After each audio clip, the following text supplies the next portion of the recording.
When I was shuffling out this spread for you, I saw a very distinct image, and it was like in very vivid colors. Okay, so it seems like modern day, really strong, vibrant, vivid colors. I see like a hand of a person. It looks like a woman's hand. She's like crushing up some eggshells. She's crushing them up, and she's using them. She crushes them up, puts them into like a little basket, like a woven basket. She takes them out into her garden. So I can't see her face. I'm only seeing her hands and the environment that she's in.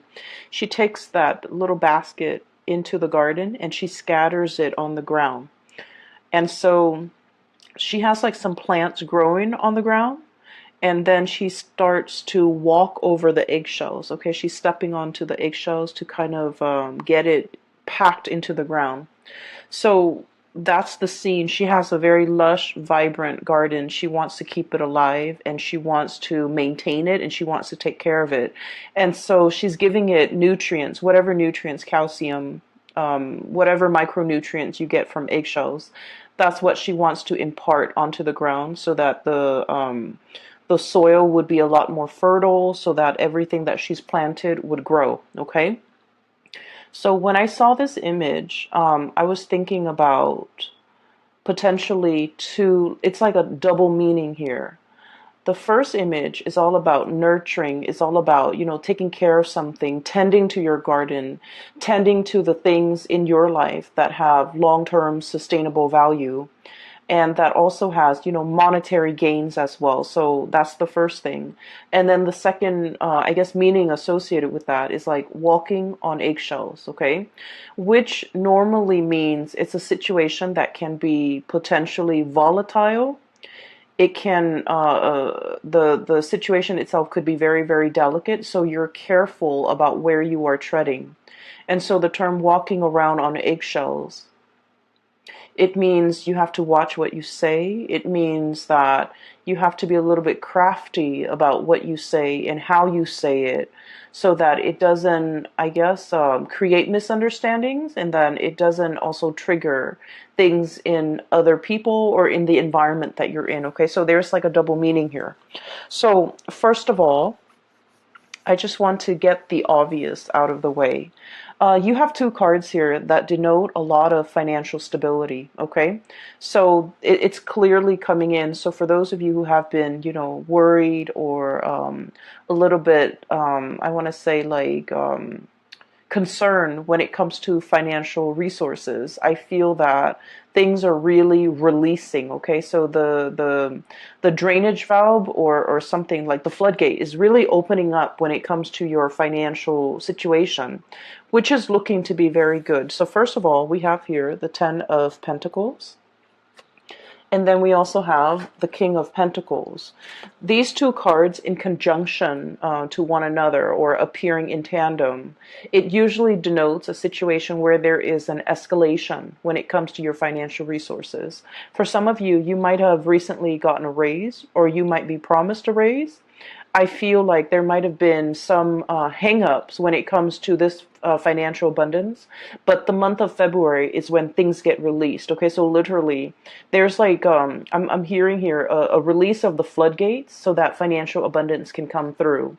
And if we look at this card, the water is dwindling here, right? So the crocodile, alligator, it's going back into the water source. And with this connotation, I feel like it just means, the rains are coming. The time of abundance is coming into your life.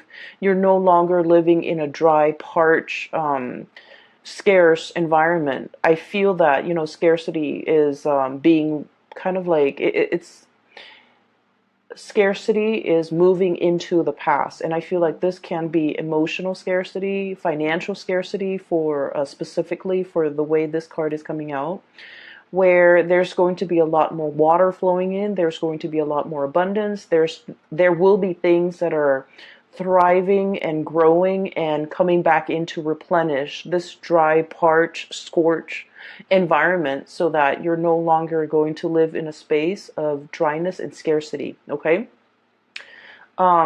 alligators can stay underwater for a very long period of time before they need to come up for air. And so I feel like this might have been a situation that was subsisting. It existed for quite some time. And I feel that, you were biding your time. You were waiting for the rains to come. You were waiting for that abundance to come into your life. There's planetary placements. When the sun is in Aquarius, it's going to trine. It's going to make a very good placement to your sign. And so as a result of that, I feel that, you have some blessings coming through for this month, okay? So whatever financial resources you've been waiting on, we have here the hangman, and this is a state of waiting, a state of suspension, a situation where there has been some type of a holdup, something is like tied into the works and it's not being released. So I feel like for many of you, this could be physically property, trying to release a property, like sell a property so that you can move into another property, trying to finalize a sale. The way is paved for you so that you can, achieve this financial abundance or this financial windfall that's coming through. And with this King of Pentacles imagery, this is a depiction of somebody who's escalating when it comes to their career, when it comes to their professional life, when it comes to the income generating projects or whatever it is they're taking on. This is somebody who's like a boss, okay? Who tells people what to do, when to do it, who oversees other people, who I guess as well they don't need to lift a finger. So I feel like you guys are in kind of this position. You don't need to lift a finger. You don't need to do the hard labor. You don't need to, get your hands dirty. You're telling other people what to do. You're making these executive decisions, and other people are coming to you and, I guess like you're appointing or you're um, assigning projects, assigning work, and you're overseeing the work. Okay, so this is somebody who is in a managerial role, who's in the upper echelon of either a company, an organization, or even someone who's self-employed. And as a result of it, I feel that you're reaping a lot of benefits due to the escalation when it comes to your status, when it comes to your professional life, when it comes to even pay increases that goes along with this change or this escalation in your professional life. Okay, so we have some really great things coming into the picture. So I'll say that, with additional responsibility and power, it also comes with, I guess, like you're going to be heavily in the limelight. People will defer to your judgment. People will, constantly come and ask you for your professional opinion. And then people will also put you in really high regards, in that they might have trouble trusting what they think is right, and they defer to your judgment. And it is really important that your judgment is sound, right? So it's a little bit of a double-edged sword, in that we're thrust into a position of power. And so we're in a position where we have to command others, we have to lead others, we have to steer others the right way. And so what we know, our knowledge base, becomes very important, because you're not in a position where you have to convince other people anymore. People are referring to, your expertise, or deferring to your judgment. And so you want to make sure that you have the whole story. You want to make sure that you are a credible source. And you want to make sure that whatever you say, you can kind of back it up, okay? Not that you have to defend your stance or convince others of your course of action, but you just need to make sure that with leadership capabilities, it comes with a lot of scrutiny as well, from people who might be working above you, people that you're answering to. And so you want to make sure that your judgment is sound. You want to make sure that every argument that you have is based on logic, based on facts, and these facts can be backed up, can be used as evidence, because I do feel like you have to be very, very responsible towards the people that you're leading, towards the people that you're commanding, okay? So think of it as like, let's say we're going off to war, okay? And you're in command of like 1,000 soldiers. You want to make sure that you utilize your resources well. Where can I put these soldiers so that we can have like a very efficient victory? Where can I, strategically place people or use people so that, use not in a bad way, but use as in utilize them to the best of their capabilities so that we can achieve visible results. So I feel like there's a lot of planning. I feel like there's a lot of strategizing that's coming through for this month.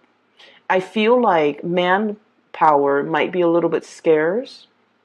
And so it's the scarcity coming through from this card. I feel like manpower might be very scarce. So you want to utilize each and every person to the best of your capabilities based on what you know about their strengths and their weaknesses. Okay? So for example, you wouldn't put a medic on the front lines, right? You would have him serving in the reserves so that people can come to him for medical treatment if they're wounded, right? So it's just a matter of knowing the people that you are assigning tasks to, knowing what they're really good at, and playing up on and utilizing and taking advantage of their skill sets so that you can, have the outcome that you want, or even have the best optimal outcome, okay? Things are never going to be perfect, but we want to aim for efficiency, and we want to make sure. And here's another thing that just came in, so I just want to talk about it real quickly. It's about utilizing people based on their strengths and their weaknesses, right? So, for example, you probably wouldn't want to put your best friend who's not really good with interacting with people to put him in a position where he has to interact with people, okay, even though he's your best friend. So, needless to say, I feel like there might be an advice towards, erring on the side of caution when it comes to who you place in the limelight, because you might also, if all goes well, then that's great. But if things fail, you might be the one facing the scrutiny, okay? So that's what I'm seeing here. And I feel like you are very good at judging people's character. And a lot of the times too, anytime we are in an interpersonal situation with another person, whether we like them or whether we don't like them, I feel like, we are always a little bit biased when it comes to our true assessment of somebody's skills. And so just make sure that, your friendship, your interpersonal relationship with someone does not affect the way in which they are utilized in the work environment. Okay, so make sure that you really emphasize someone's strengths and use their strengths accordingly. Okay, so I hope that makes sense. I hope that provides you with enough information, because I feel like there's room for cronyism here, but it doesn't have to be so. And there's a lot of scrutiny from the top down, so you want to be a little bit careful. Okay? But finances looks to be very stable. I feel that you're going to also be on your A game when it comes to your professional life, okay? So with that out of the way, let's talk about, walking on eggshells. Okay, so first of all, I feel like there might have been some type of a recent misunderstanding, or like lack of communication, or even lack of meaningful communication between you and another person. You say one thing and they misinterpret and think you meant another. You say, or like they said something and you misinterpret and you think they meant another. Like it seems like communication is at, like, what do they call them? Like, it's like crisscrossed. Okay, so communication's not getting through between you and another person. And then I also feel like there's somebody here that might have been a little bit hurt by an interaction in the past that they had with you. And the person, the energy is coming out here as the Queen of Cups. Sorry about that. So I was talking about this card. The person here, I have here the Queen of Cups. And this could be a water sign, a Pisces, Cancer, or a Scorpio. I'm not reading the sign so much anymore. What I feel is the energy of this person. I feel like this person is deeply, very, very, very sensitive. Okay, water signs are incredibly sensitive. But I also feel like, it doesn't even have to be a water sign. I feel like deep down, this person is incredibly sensitive. Um, this is a person that likes to take care of other people, okay? They find joy and contentment when they can be of use, okay? So, like, they're very eager to take care of people. They're very eager to offer a lending hand. They're very eager to, offer a shoulder for anyone to lean on. So I feel like, they might oftentimes have been taken advantage of. Okay, so it's someone who's very caring, who's very loving. They're also very deeply emotional, and I feel like they have a tough exterior about them. Okay, I'm looking at this, I guess, seal, walrus, whatever it is. It's and there's like a layer of blubber right underneath the skin. So I think of it as like armor. It's a necessity because this person has been through a lot, and because they're so sensitive that over the years they've built up this tough exterior about them, and they try not to let things get to them. And I also feel like they might have been, taken advantage of quite a bit by other people because of their kindness. And because of that, they grow thick skin, and they're very cautious about who they invest their time in, who they invest their energy in, and they're making themselves available to. So this is a person that has been burned one too many times, and as a result of it, they're going into self-preservation mode. Okay, the Hermit energy. This is highly spiritual energy. Okay, and the card here, it says contemplation and wisdom. This is somebody who's very wise, like very, very wise. They understand human nature. They understand people's shortcomings. They are a very good judge of character as well. And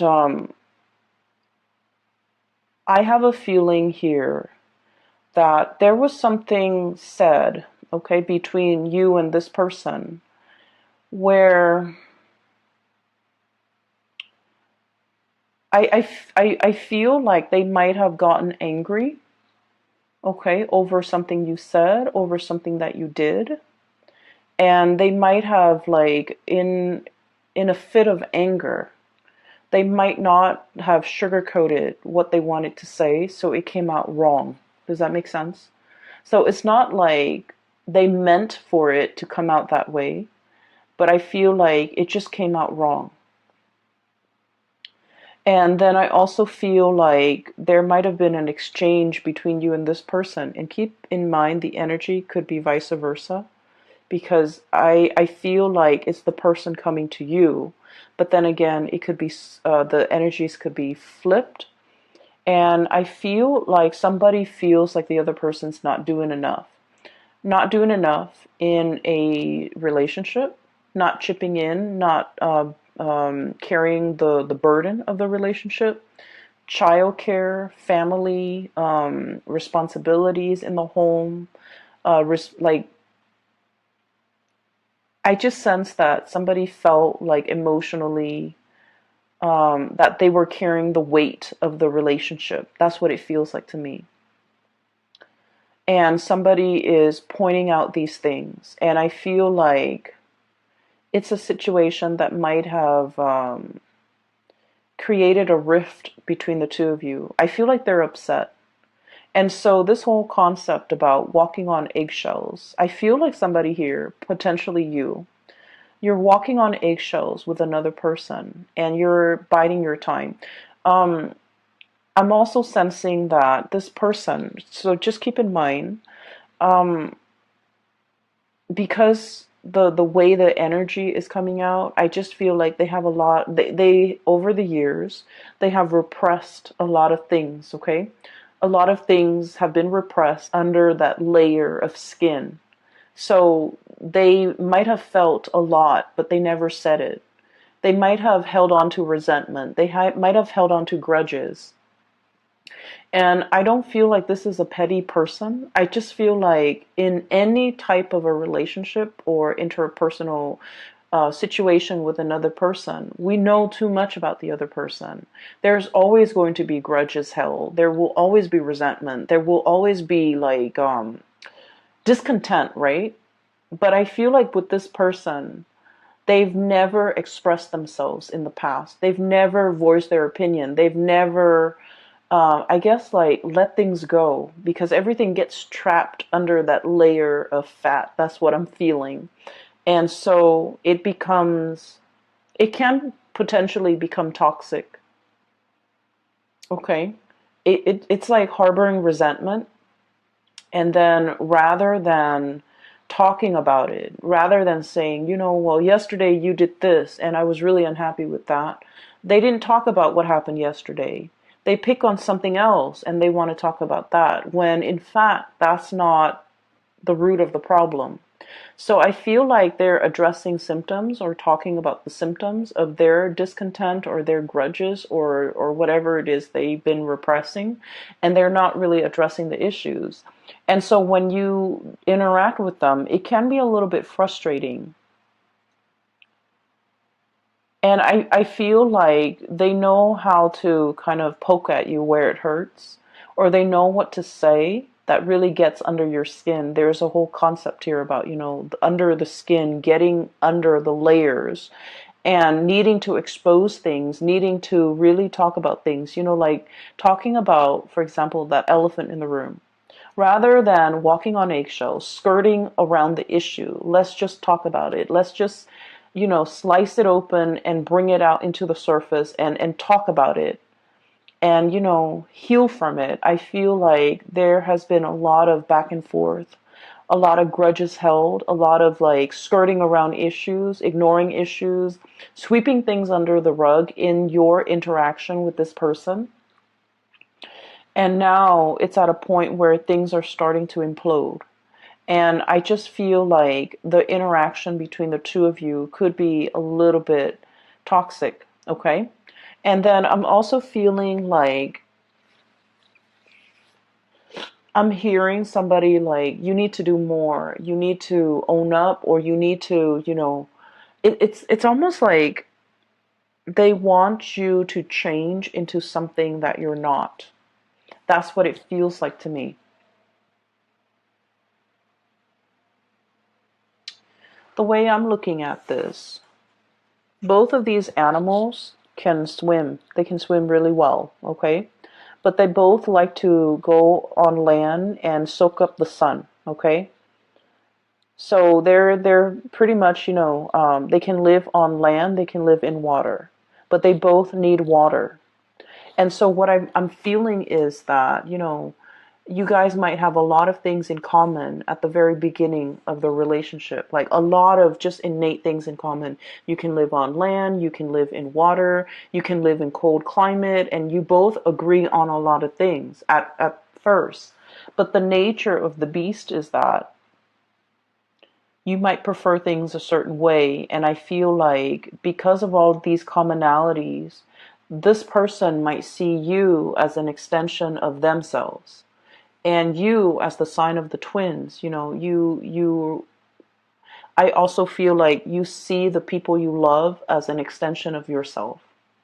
And so there might be kind of like, false expectations placed upon one another, and it was never talked about, it was never discussed, it was never agreed on.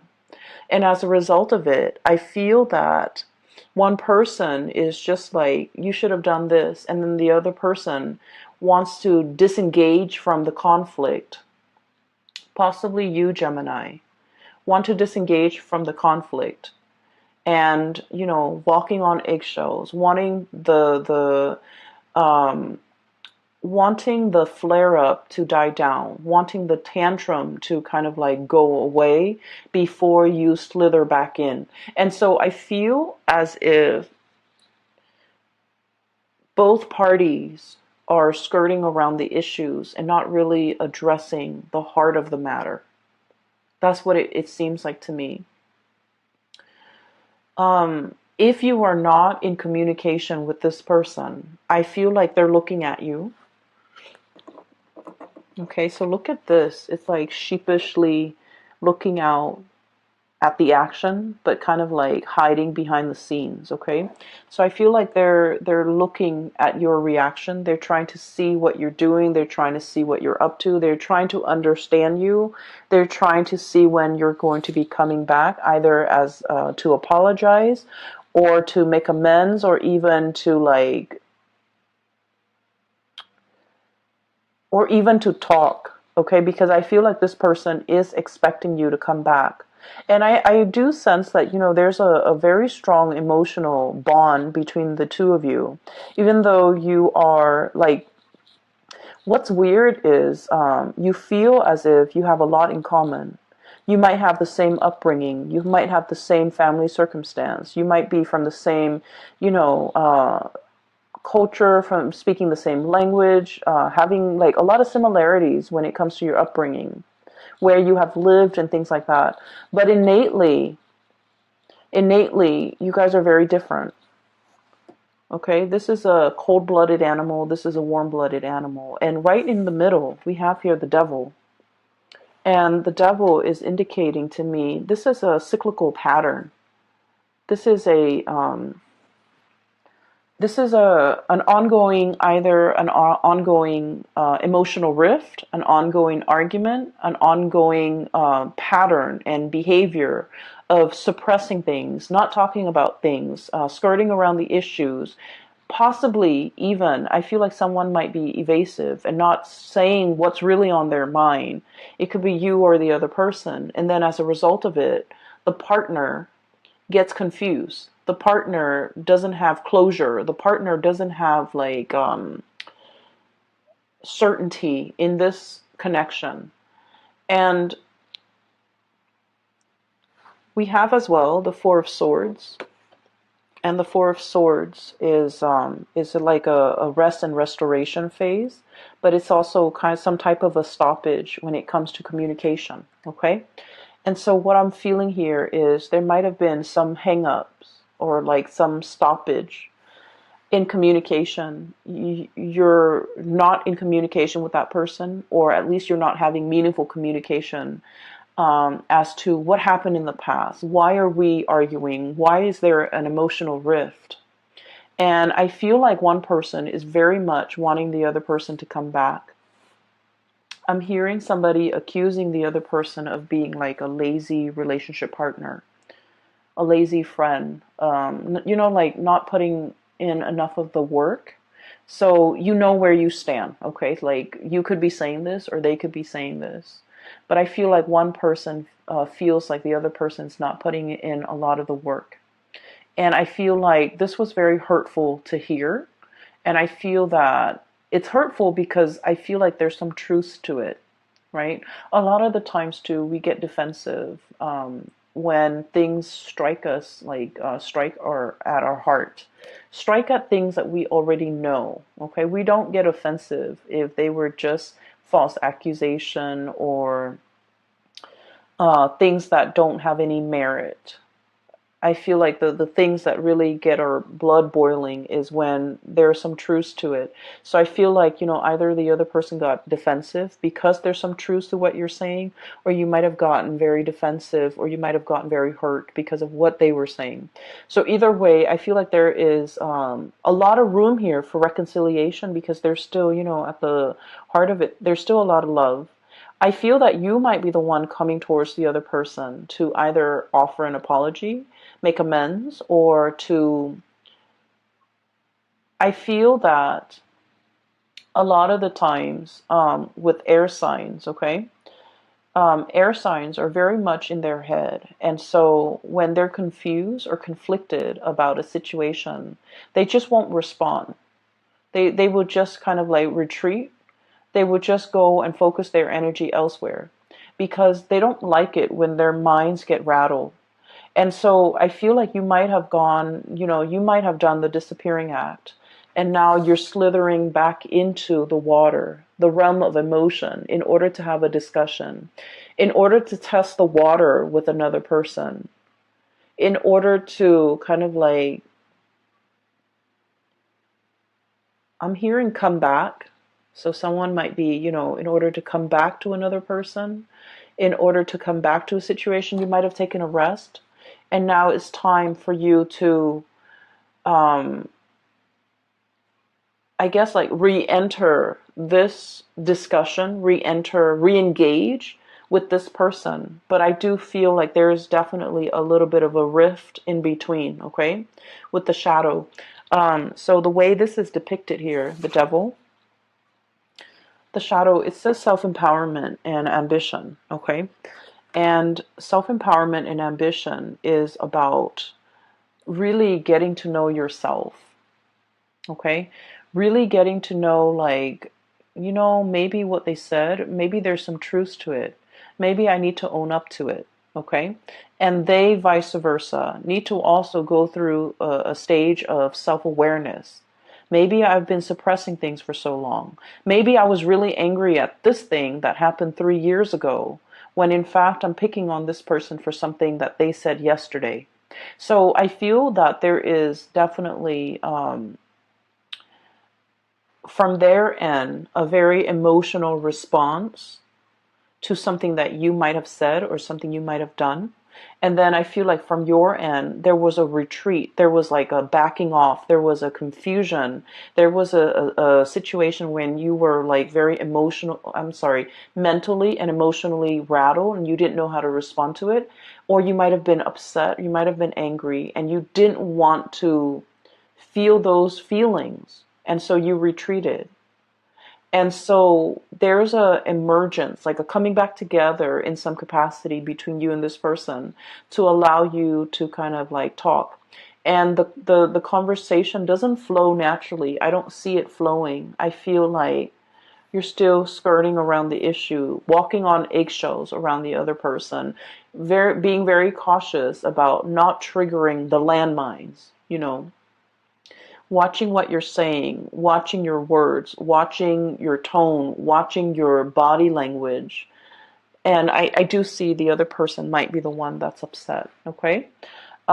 Anyways, I feel like this is worth working on because there's enough commonalities between the two of you to be able to get through this.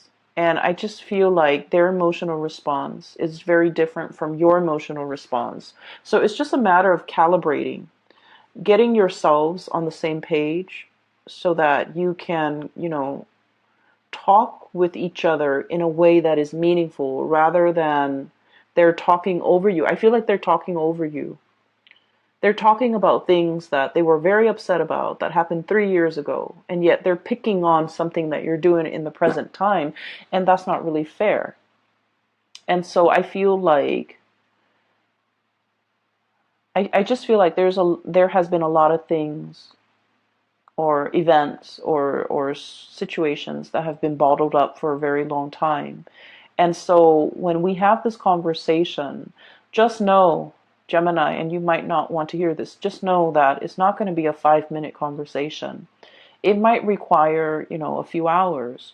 It might drag on into the next day. And so if you feel yourself getting, uncomfortable or riled up or the environment gets very tense, take a break and just let them know, we'll resume this conversation tomorrow or over the weekend or next week. That way you both can kind of like in one fell swoop, just take care of this and not let it come up again in the future. Okay? So it's like burying the hatchet so that it doesn't reemerge. And I just feel like the communication has been very poor between the two of you. Okay? So aside from that, we do have here another person coming into the picture. Okay? We have here the Wheel of Fortune. And the Wheel of Fortune is all about like things turning in your favor. Okay? The good karma, the good deeds that you have done will come back home to roost to give you a lot of financial abundance, to give you a major boost when it comes to, your either your love life, your professional life, your financial life.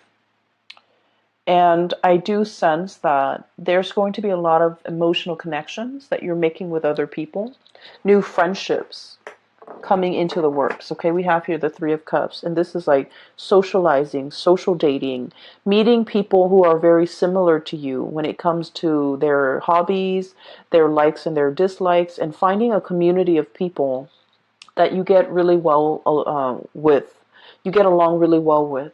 And for those of you who have been in this hermit phase, okay, not really going out, not really, doing recreational things, not meeting friends, and there might have been, you might have been very busy, honestly, and you might have been kind of like looking at your social life from afar and watching it pass you by.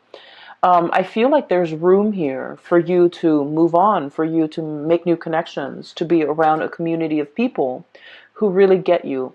The dolphins, these are like very playful creatures, okay? So I feel like the energy is very playful, it's very dynamic. It's also like a lot of traveling, a lot of movement, opportunities for those things that are coming into the picture as well. And I also feel like, if you need to take a break, do so and kind of like let the work take care of itself. I feel like it's on autopilot right now. You've worked really hard. And so you really need to, allow yourself the time and the space to kind of like slither into this water and just kind of coast or, be effortless for a little bit. Okay. So I feel here there's opportunities for you to do that, and especially for those of you who might have, recently broken up or have been single for quite some time, and you're just kind of like seeing the people that are passing you by, or even like, socially dating, but not really taking it seriously, or even being too shy. I'm seeing a shyness here with the Hermit card, with the koala bear. Even being too shy to, really step out of your comfort zone. And even dating outside of your type, I feel like there's an abundance of options and choices and things like that coming through. Give me just a second. We have the Tower, and it's about release and revelation. So that's what it says here in this deck. And I want to pull out two more cards just to clarify. It's linked up here with the King of Pentacles. And this is an earth sign, a Taurus, a Virgo, or a Capricorn. If they are not an earth sign, this is somebody who's very, very proud. Okay, so I think I got it. But let me just... This is somebody who's very, very, very proud, okay? Proud about not admitting when they are at fault. Proud about... Okay, I'm getting a message here. Give me just a second. I need two more cards, please, for the Tower. Not apologizing when they are wrong. Okay, so let me talk about this person. So this is kind of like, this is someone who's very regal, who's very proud. Okay, and they're very protective, deeply protective of the things that they love. And I feel that you are interacting with someone like this, and they are associated with courage and commitment. Okay, so this is someone who's very serious minded. Okay, they get things done. They're very reliable. They're very reliable Geminis. Geminis, you might not have a track record of being very reliable. So just so you know, if you're dealing with this person who is all about courage and commitment, the takeaway message is you need to be punctual. You need to be on time. You need to be kind of like the man or the woman of your word. You need to be the person that this person can count on, okay? Because they're very, very serious minded. I also feel like there's somebody here with a lot of pride, and pride is disallowing them, for example, from breaching the topic, talking about something that has been bothering them, or even apologizing in this situation. And I feel like, needless to say, there's a message here. We can't go through life like walking on eggshells, okay? It's not an authentic way to live, okay? Like having to constantly watch our words, watch what we say, hold ourselves back, check ourselves. It's not an authentic way to live. And at the same time, if we don't address these issues in this connection, and we go out into the world. So let's say, oh, this is too complicated or this is too much. I'm going to find somebody else. If we go out and find somebody else and, for example, start dating, start seeing new people, with this Wheel of Fortune, it's basically, a cycle is being repeated, right? If we run away from this connection because it's too hard, or because it involves, us shedding that pride or that layer of skin or apologizing or whatever it is that's making you uncomfortable, and you're just like, okay, I can just like cast this connection aside and go out and seek new connections. With this Wheel of Fortune and this Tower, it is all about cycles repeating.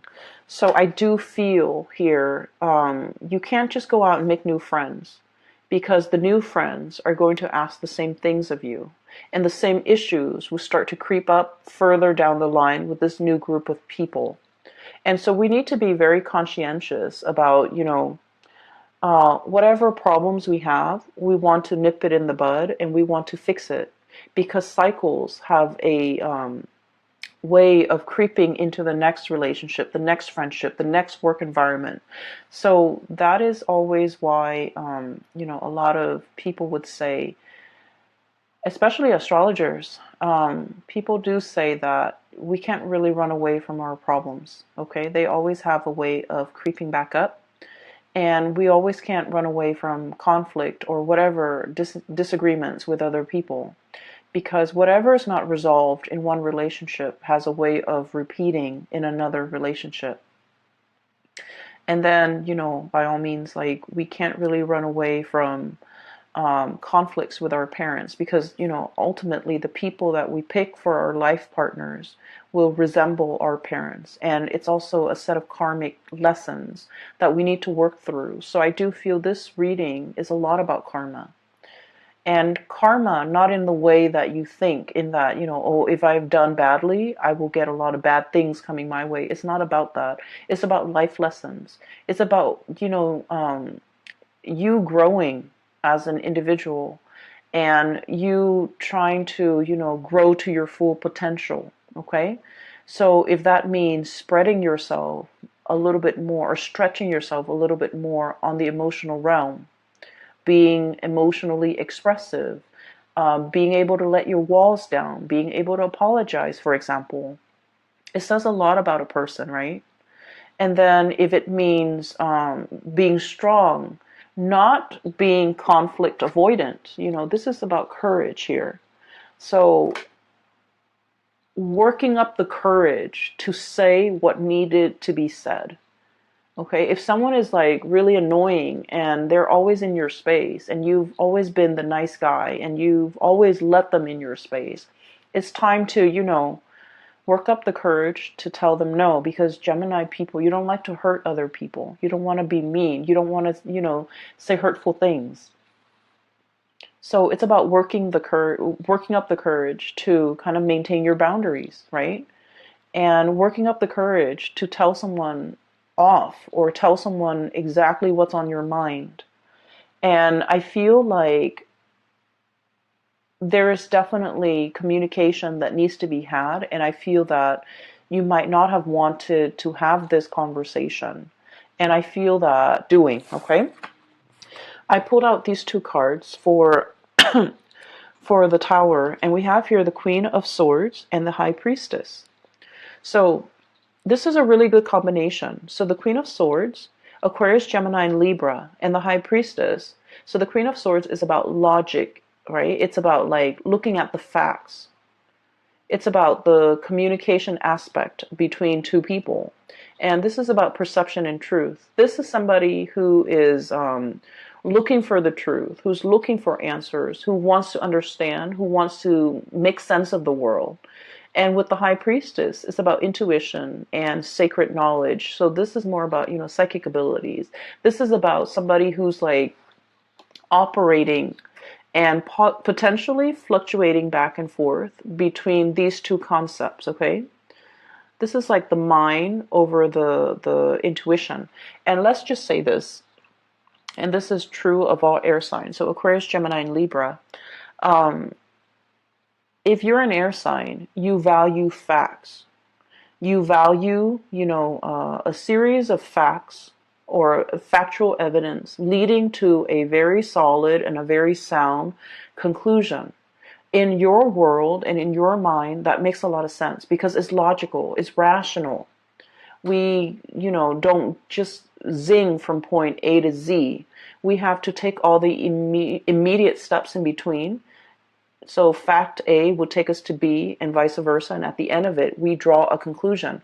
So the world of logic and information and facts make a lot of sense to you. However, there is a situation here that is urging you to kind of like grow outside of yourself or even expand what you feel might even be possible and accept this. This is intuition. This is operating from a place of higher wisdom. Okay? We might not know all the facts, but we can make these conclusions based on what we feel, what we can't really see, but what we can perceive. And so I feel like there is a giant leap of faith that you need to make. And your mind is telling you, no, it's not rational. Or no, it's a long stretch. Or no, it's all speculative. I don't know if I trust it. And so a lot of the times, I just feel like for an air sign, it is really hard for you to take that plunge unless there's evidence to back it up. It's hard for you to believe another person unless they have proven themselves in some capacity. And then it is really hard for you, for example, to discern, why so-and-so is upset with me. I haven't done anything wrong unless they give you evidence, right? And so I just feel like if you're interacting with another person and they're not fact-based the way that you are, I feel that you can still convince them by showing them evidence. If they're like, on the opposite end of the spectrum, you can give them evidence. You can just tell them, yes, I care about you. Remember when I did that? Remember that last year when I did that? Remember when that one time I took care of you, for example, okay? And so I feel like that would go a long way to kind of calm them down or soothe them or reassure them. And then on the other hand, I feel, these two cards appearing in conjunction with the Tower. And once again, this is release and revelation, okay? I just feel like there are a lot of things here that your mind can't really, your mind can't make sense of it, but you're being asked to take the plunge. You're being asked in blind faith, and bats are blind. And I think you got this card last month too. It's blind faith. It's, turning off the head and really working from the heart and knowing what to say, knowing what to do in a certain situation because you instinctively trust that it's going to work out well, okay? I hope the last part wasn't too confusing because it's confusing to me. And I'm hearing that, this conflict over here, I feel like it's going to resolve itself by the March timeframe. Okay, so I feel that things will reach a really good resolution. There will be a coming back together again. But at the same time, I feel that timing, there's like a small window of time here that you need to fix this situation, or you need to address it, or you need to, resolve it in some capacity. Otherwise, the window of opportunity might be closing and closing, and the person might not be there. So there's a very good opportunity here to fix this because I feel a really strong emotional connection. I just feel that the communication has been really bad, okay? And then I feel that moving forward here, this is your spiritual advice. It's telling you that, you can't run away from this because there's a repeat of it waiting for you around the corner. So if you feel like, "Oh, I'm too afraid to approach this, I'm too afraid of this person," of course you will never admit that. But if you're feeling like, "I'm too afraid to approach this person to talk about this," just know it's rearing its ugly head, probably in another person at a later date, okay? So you want to fix issues now, and so that I wish you all the best. I hope that you have found some solutions from this reading. I hope it resonates with you, and I hope that you can, find a good solution to resolve this issue. I have a link in the description box below for those who are looking for private readings. I have a colleague based in California, and she has her website up, and I highly recommend that you get a reading with her. So if you or someone you know is looking for spiritual advice, her name is Bridget, by the way, and her website is very user-friendly. It's easy to book a reading for yourself, and you can also set your time zone and things like that, okay? I will be back soon. Bye-bye.